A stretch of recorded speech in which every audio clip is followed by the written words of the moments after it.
Menarik apa enggak tergantung gimana prospek pertumbuhan di sini. Jadi biasanya mereka masuk ke sini bukan hanya yield aja, tapi juga mencari stabilitas.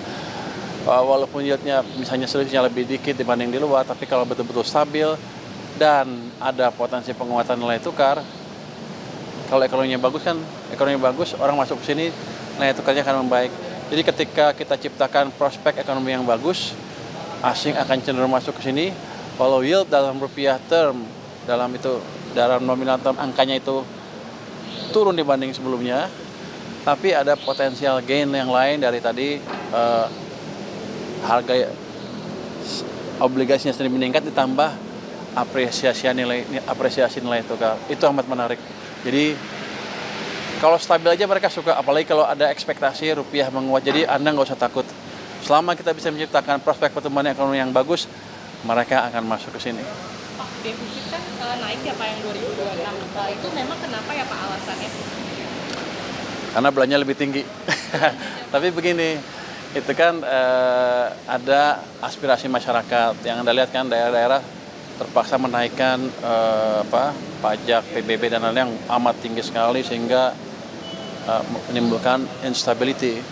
Jadi dalam hal itu kita setuju untuk mengurangi keresahan masyarakat dengan memberi tambahan ke daerah supaya daerah punya cukup uang untuk membangun dan menjalankan programnya, sehingga tadi kerentanan tadi bisa diredam sedikit. Jadi kita nggak ada gunanya menghemat uang kalau keributan di mana-mana dan kita nggak bisa ngebangun. Ini sepertinya rugi, tapi sedikit nanti untungnya banyak ketika ekonominya stabil. Saya bukan orang baik, saya orang pelit. Ketika saya kasih uang, saya orang baik, bukan saya orang pelit. Jadi kalau saya keluarin uang, saya pengen return yang besar. Jadi pasti ada alasan yang kuat kenapa saya keluarin itu, supaya nggak ada keributan di masyarakat, daerah bisa membangun, dan pembangunan saya bisa bagus, yang lain-lain di tempat lain, dan pajak saya lebih tinggi kan. Itu investasi saya kira-kira. Nanti penambahannya dari tambahan utang atau seperti apa Pak? Nah, kan bisa macam-macam. Bisa menerbitkan surat utang, bisa juga menggunakan SAL. Jadi nggak ada masalah tentang pembiayaan. Apalagi kalau saya bilang tadi, mereka atau semua tahu bahwa prospek ekonomi kita bagus. Mereka akan berebut belanja, beli surat utang pemerintah Indonesia. Jadi Anda nggak usah takut. Anda mau beli juga? Pak, soal subsidi tadi Pak, Bapak kan pas masuk tadi nyebut mau mengurangi subsidi dengan cari power plant yang lebih murah. Ini misalnya subsidi listrik ya Pak? Waktu di Hambalang kemarin, ada diskusi tentang program pengurangan subsidi listrik utamanya. Dengan waktu itu sih dibicarakan tentang penggunaan PLTS Surya ya. Tapi kita lihat masih agak sedikit terlalu tinggi harganya. Nanti sedang dicarikan teknologi yang baru maupun effort supaya harga produksinya itu mendekati harga yang murah sekarang, atau subsidi mengecil atau betul-betul hilang gara-gara itu.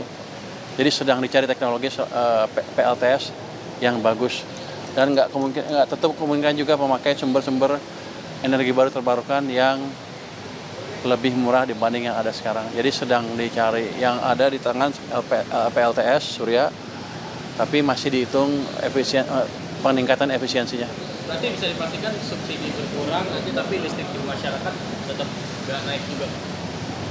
Tujuannya kan itu. Kalau ya subsidi berkurang bukan dinaikin harganya, dicari sumber penghasil listrik yang cost-nya murah. Jadi bukan lo pasti mancing ya, Anda mau mancing tuh pemerintah naikin harga. Nggak begitu, ini namanya usaha. Jahil amat. Ini buat teman jahil nih. Dari mana? Gimana? Biar tidak membebani anggaran negara. Saya bukan yang ngitung, jadi nanti Kementerian SDM yang ngitung. Tapi kalau saya nanti kalau disuruh, pasti kan pertama ada pembiayaan sedikit kan. Awalnya pasti ada investasi. Kita akan hitung itu. Kalau investasi besar tapi betul-betul menghasilkan, nanti begitu jadi listrik yang lebih murah yang bisa mengurangi subsidi dalam beberapa puluh tahun ke depan, itu saya nggak akan ragu untuk membiayainya. Belum, kalau pengurangan subsidinya ya maunya yang subsidi itu hilang semua. Tapi kan nggak segampang itu. sedang dikembangkan dan kayaknya dikembangkan teknologinya, dicari supaya lebih murah lagi. Saya sudah lihat presentasinya, sudah ada calon desain PLTS yang cukup baik, yang termasuk pembuatan baterai di sini dan pembuatan solar panel di sini sendiri. Yang saya lihat sih cukup menjanjikan, tapi saya melihat sih hitungannya belum terlalu mantap, belum selesai lah, masih harus dikerjakan lagi.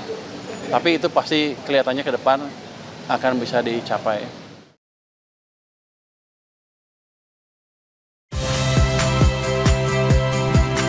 Saya Tifa Solesa. Saksikan program-program Kompas TV melalui siaran digital, pay TV, dan media streaming lainnya. Kompas TV, independen, terpercaya.